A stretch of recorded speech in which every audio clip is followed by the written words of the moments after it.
Diablo 4 is not casual enough. Yeah, you heard me right. Fight me. Okay, so before I get all you hardcore gamers to get angry at me, just listen, okay? Because the changes I want to make is probably beneficial for you as well. Diablo is the OG of the ARPG genre, the original, the trendsetter. The term easy to get into, but hard to master has always been something that has been associated with Blizzard games, and that goes for Diablo as well. I have friends who is not really into gaming as a whole. I mean, they play their Call of Duties, they play their FIFAs, but they wouldn't have any idea what you were talking about if you mentioned like Path of Exile or Lost Ark. But they do know Diablo. Diablo is for the masses, and at the same time, it is for the hardcore player. A lot of the systems that are designed for the end game, most of the players will not even see, like the Paragon board. All of you people that are actually angry that Diablo 4 doesn't have enough content, that is for a very small percentage of the audience. Ooh, that's kind of small. Yikes. Most people have not done all of the renown grind or even seen a nightmare dungeon. I go in that group, maybe not because I don't play as much, but because I play hardcore. All of my classes have died before 50. I have finished the campaign and I have done the renown grind in a few regions, and I'm pushing level 47 at the moment. I mean, you can see from my exploits that the gaming hours are there, but maybe not the longevity of my characters that seem to be dying around 20 or 30. This just in, the level 50 barbarian Ari just succumbed to his injuries after trying to do a open world event. He was bitten to death by a small spider. Witnesses say that it was a quite embarrassing sight to behold. Now back to the idiot who got him killed. And for the most part, I feel like Diablo 4 is managing the balance between being a casual, easy to pick up game to being a hardcore, hard to master game. Except for one big issue. And this is staring me in the face every time I open a chest, every time I kill a boss, anytime I return all my grim favors to the Tree of Whispers. The loot is boring. And not in the way it looks. The design of everything looks great. And loot used to be fun in Diablo. It is not a very hard thing to analyze to see what is wrong with the loot. So let's get the first obvious reason out of the way. Number one, there are no set items. I'm not a crazy loot hunter, but there is one thing that I have been hunting, and those are sets. When you saw that little green text of a loot drop, there was something different. You knew that, okay, here comes the next mission. You got 1 out of 4 items. Get 2 items, you get this set bonus. Get all 4, you get this sweet ass super set bonus. Now, I wanted to go out there and loot. I wanted to kill bosses. I wanted to see that green text. And every time I was hoping that this is for my set that I'm collecting for. But even if it wasn't, and it was something new, that just meant that I have another objective. Now I'm hunting 2. And the coolest thing about this is that when you did get a set, that would make you think about different ways to play the game.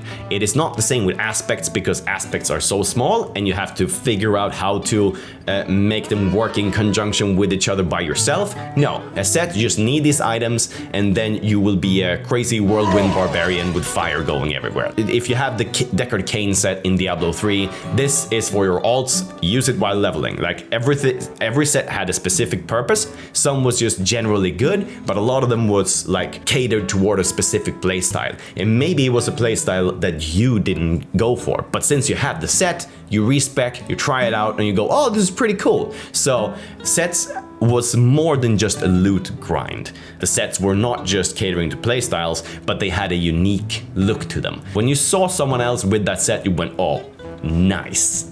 Because one legendary drop can happen to anyone, but finding a full set doesn't happen by random chance. And you got this like Pokemon mentality, like you gotta get them all. As soon as you get a taste of a set, you want the rest of it. If I were to set my tinfoil hat on, I would say, and I hope that this is not the case, but if I look at the shop, those armors in the shop sure look like set items to me. You see that barbarian there with his crown on his head?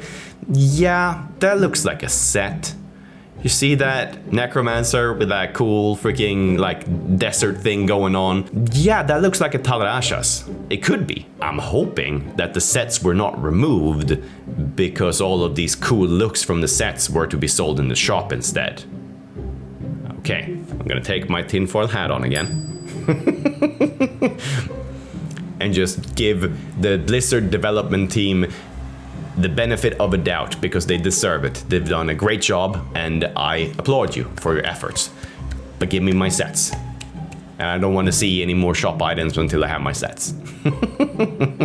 Not gonna happen, I know, but a man can dream. So problem number one was just something that is not in the game. So yeah, that's an obvious one. But problem number two is a little bit more ingrained in the game as it is. And that is that the stat affixes for the items are too complex. And I would say they are needlessly complex. I don't know what happened here. Why did Blizzard feel the need to make such a huge overhaul on how items work? I would not mind if they were on a paragon board when it got to the late game and things got more advanced, but what the hell are they doing on my items that are dropping as rares on level 10? So I don't know what other ARPGs this inspiration comes from, and I don't really care what these hardcore nerds are playing out there, because I don't want it in my game. I think it sucks. I'm usually a positive guy.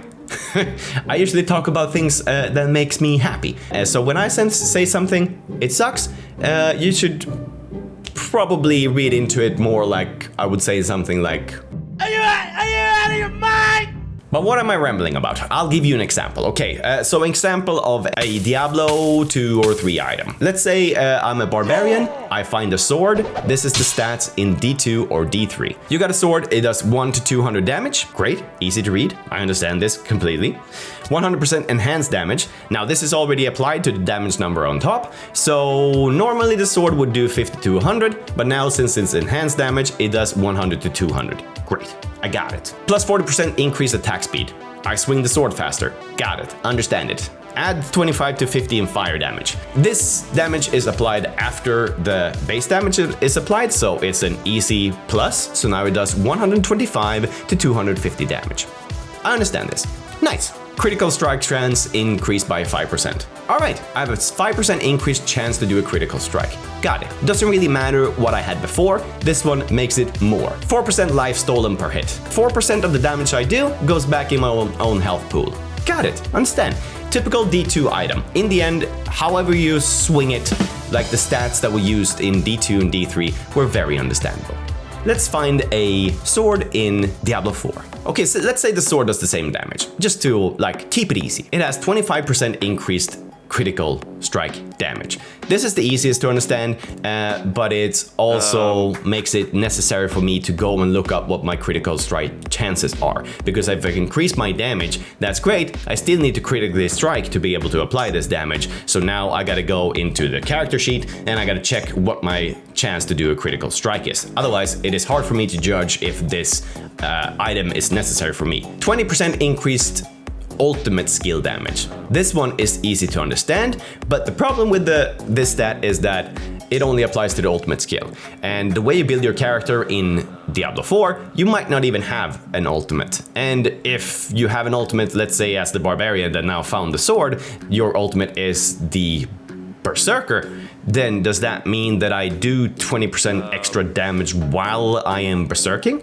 90% of the time, I have no idea what the fuck I'm talking about. I'm unsure how to apply this to the berserking ultimate. I can't apply it at all if I don't have an ultimate. 18% increased damage against injured enemies, which means that the enemy, I think, need to be below 50% HP. This will be relevant always, so it's a good stat, but I don't see the need of doing the injured enemy part. Why not have a flat 9% extra damage on the whole health bar? Needless math. I don't like it. 15% increased damage to stunned enemies. And it doesn't apply to enemies that are knocked down, knocked back, slowed, dazed, or whatever all of the other different crowd control things could be. To be able to figure this one out, I have to go into my abilities to check if I have anything that stun enemies. Maybe I already know it from the start, but usually stun is applied by a percentage chance from like bash. Maybe I have an 18% chance to stun an enemy with my bash, and then if I stun him, then this would apply. Still not sure if this is good or not, depending on your build. And lastly, we have a 17% chance to execute an enemy if you lucky hit. Lucky hit is not to be confused by critical strike. These two are different things. So lucky hit is different depending on whichever ability you're using. So I could be having Frenzy that has one lucky strike chance of 40, while my double swing has a lucky hit chance of 50. Whichever skill I'm using, I will have a different chance to apply this execution thing. And also, it's only 17%. So if I hit something, I still need to lucky hit. So it's 40% chance to roll my 17% chance to execute the enemy. So there's a double like affix to get to the point where this is actually applicable to me. They've done studies, 60% of the time it works every time. That doesn't make sense. Which now I'm not sure if that's good or not. I can't really calculate the percentage of something happening 40% of the time, 17% of the time. Conclusion. The D2 weapon, is it good? It is good. So the D4 weapon, is that one good? Well, that one depends on several factors. Check what your critical strike chance is. Make sure you have an ultimate. And if that ultimate is applicable to this damage, or if it's like a berserk or something, and how it works then. So you better get Googling right now if it works or not. Also, do you feel like calculating the injured enemy extra damage? That's cool, then you can do that on your own. You put the 9% on top of the the flat base damage and you'll get your answer there. And math is fun, right? Right? Do you have an ability to stun enemies? Because otherwise this affix that we have here is completely useless. If you're stunning people all the time, great. Check what your lucky hit numbers is on your abilities. If this execution thing is going to be good, then you gotta make sure that your lucky hit chance is high. Now, do you want to look into all this? For me, the answer is hell no, I don't. You know where this sword goes? It goes straight into the salvage. I'll grab the next sword, which have stat affixes that I can figure out at a glance. And this is just an example. There are so many more affixes than the one I put in this fictional weapon right here. And I can't even keep track of them all, and I have about 80 hours in the game. That's 2 work weeks, and I still don't understand this. Critical strike chance, we got critical strike damage, damage over time, damage to close enemies, damage to distant enemies, damage to crowd control enemies, injured enemies, slowed enemies, stunned enemies. You have your lucky hit chance and your lucky hit effect. You have overpowered damage, and then you have vulnerable damage. I hear that's the best one, but I still don't know what I use with my character to make enemies vulnerable. If I kick them, they go vulnerable for 2 seconds. But then I kick them so they fly away, so I can't get to them within 2 seconds, so I can't use my vulnerable.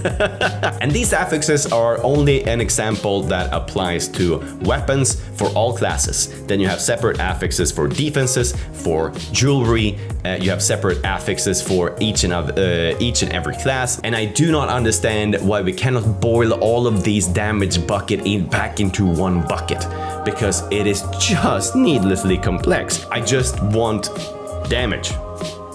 Make this into My number 3 gripe is with the legendary affixes that we have in the game. Now, these are actually fun.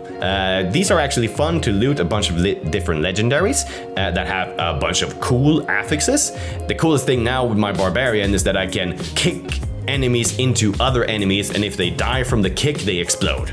And I love that, because now I can play like bowling, using skeletons as my bowling pins. So I position myself perfectly, then kick one damaged skeleton into a group of skeletons so he explodes and everyone dies. It's amazing, I love that. So there are super good affixes, and that's why it's kind of fun to chase down legendaries.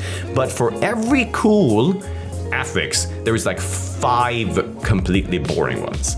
Do 30% extra damage while you have a barrier up. Okay, then I still gotta go in to see if I have any ways to put up a barrier. I wish they were all cool instead. So a bit of a mixed bag with the legendary affixes, I gotta say. And my last gripe, and it's pretty much the same complaint as I had with the needlessly complex thing, because that goes for the gems as well. Gems. What the hell happened to you? Why can't you just be easy? It used to be that if I put a ruby in something, it did fire damage. Now it gives me extra overpower damage. And this is still the same thing, that as soon as I see that I do overpower extra damage, I just don't know what my chances are to overpower things. Can everything overpower? So if I have a 3% base chance to overpower, can I overpower with Frenzy?